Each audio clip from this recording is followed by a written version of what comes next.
આપણે બાબા સાહેબના વારસદાર છીએ અને બાબા સાહેબની વિચારધારાના વંશજ છીએ. આપણને મત દેવાનો અધિકાર દેવા માટે બાબા સાહેબે એના આખા જીવનનું બલિદાન આપી દીધું છે. જે આપણે સ્વાભિમાનથી મત આપીએ કે એટલા માટે. અને આપણી સમાજની દીકરીને જ્યારે ટિકિટ મળી છે, આપણા વિસ્તારની દીકરીને, ત્યારે આપણી બધાની ફરજ છે, આપણી પાસે ત્યારે મોકો છે. મને ખુદને અનુભવ છે અને તમને અનુભવ છે. કોર્પોરેટરો આપણા ફોને નથી ઉપાડતા, ખબર છે ને? એટલે કાંતિભાઈની વાત નથી કરતો, બીજા ઘણા કોર્પોરેટરો છે. એટલે આપણા પોતાના છે ને તો આપણો ફોન ઉપાડશે. આપણે નટુ મામાને ક્યારેક કાકડો પકડીને કહી શકશું કે નટુ મામા અમારું કામ કરો, તમે અમારા વિસ્તારના છો એટલે. બાકી બીજા કોઈને તમે નહીં કહી શકો. અને કાંતિભાઈએ જે મહેનત કરી છે આપણી સમાજની દીકરીને ટિકિટ દેવા માટે, એ બદલ કાંતિભાઈનો હું ખૂબ આભાર માનું છું. કે જનરલ સીટની અંદર આ રેકોર્ડ છે કે કોઈ પણ રાષ્ટ્રીય પક્ષની અંદર દલિત સમાજની દીકરીને ટિકિટ મળી હોય, બાકી કોઈ ટિકિટ આપતું નથી. આપણે જે વિસ્તારમાં બધા ભેગા બેઠા છીએ તે ઇન્દિરા ગાંધી જ્યારે ઇન્દિરાનગર બનાવ્યું ત્યારે કોંગ્રેસની સત્તા હતી. બધાને ખબર જ છે પાણી હાટું કેવા બધા આપણે મરતા હતા અને બાંધતા હતા નેરામાં. શક્તિસિંહ ગોહિલ જ્યારે હતા ત્યારે આપણને ઘરે ઘરે પાણી મળ્યું છે, યાદ છે ને? અને ઇન્દિરાનગરમાં હાલવા માટે આપણે નાળું તો હતું જ તે. એવું નથી કે કોઈ બીજા પક્ષે નાળું બનાવ્યું હોય. વાતો થાય છે કે આ કામ કર્યું, આ કામ કર્યું, એ કઈ કોઈ ઘરના પૈસે કામ નથી કર્યું. અનુસૂચિત જાતિના જે સ્પેશિયલ ગ્રાન્ટ આવે ને, જે બાબા સાહેબે વ્યવસ્થા કરી છે, એ ગ્રાન્ટમાંથી કામ કર્યું છે.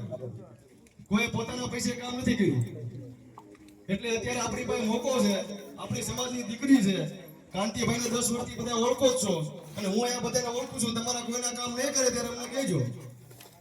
એટલે આ જે ક્રમાંક નંબર છે એ ઈવીએમ મશીનમાં બટન છે, જે તમે નંબર જોવો 55 નિશાન, ત્યારે એ બધા બટન દબીને પછી નીચે પાછું પીળા કલરનું બટન છે એ દબાવજો, નકર તમારા મત ફેલ જશે. ઘણા જે ભણેલા નથી એને ખબર નહીં પડે. જે 55 નિશાન છે એની સામેનું બટન દબાવો, પછી નીચે જે પીળા કલરનું બટન દબાવો, પછી ટૂટ એવો અવાજ આવશે, લાલ કલરની લાઈટ થશે, પછી એનાથી નીકળજો, નકર મત તમારો ફેલ થશે. 4 મત દેવાનો અધિકાર. અને આપણને બધાને 4 મત દેવાનો અધિકાર છે. એટલે બધાય 4 મત આપજો અને 55 આપજો, કેમ કે કોંગ્રેસ ગરીબોની પાર્ટી છે. આ છે ને, આ બધા આમાંથી કોઈ વાણિયા ભામણ નથી. આ બધા પછાત વર્ગના છે. આ સાહેબે કીધું એમ ભરવાડ છે, માલધારી એટલે ભરવાડ છે. આ કાંતિભાઈ કોળી છે, આ દલિત છે. એટલે બધા આપણે બધા મધ્ય વર્ગના છે લોકો. એમ કોઈ એવા પૈસા વાળા કે એવા ઊંચી કાસ્ટના નથી કે આપણે કોઈ ભેદભાવ કરશે કે આપણો કામ નહીં કરે. અને વર્ષોથી જે ગરીબ લોકો છે, જે પછાત લોકો છે, આ આખા દેશની વાત કરું, ત્યાં એ લોકોના કોઈ કામ કરતા હોય તો કોંગ્રેસના લોકો જ કરે છે. હા, એ હું કહું છું વર્ષથી તમને. ભાજપના લોકો ક્યાંય કોઈ ગરીબોનું કામ કરતું નથી. એટલે આપણે જો આપણા વિસ્તારના કામ કરાવવા હોય તો આપણે આ આખી પેનલને જીતાડવી પડશે, તો આપણું કામ થશે.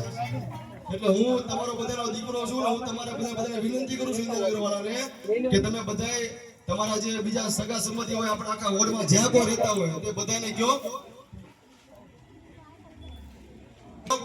કે બધા પંજાને મત આપે. એકવાર મોકો તો આપો. દર વખતે તો બધાની વાતોમાં આવીને જ્યાં ત્યાં મત નાખીએ છીએ. બાબા સાહેબે આપણને જે અધિકાર આપ્યો છે આપણે વેડફીએ છીએ. આપણને ખરેખર ખબર નથી કે આપણે ક્યાં સાચો મત આપવો છે, કોણ આપણું કામ કરશે. એટલે એકવાર આ પેનલને મોકો આપો અને આ પેનલ આપણી આવશે તો આપણે કામ થશે. બીજું કે અત્યારે આપણે બધાને ઠંડા થવા માટે આઈસ્ક્રીમ લાવ્યા છે અને પાવભાજી પણ લાવ્યા છે. એટલે બધાને ખાઈને જવાનું છે. હજી બીજા લોકો બોલે ત્યાં સુધી બધા સાંભળો અને બેહો. જય ભીમ.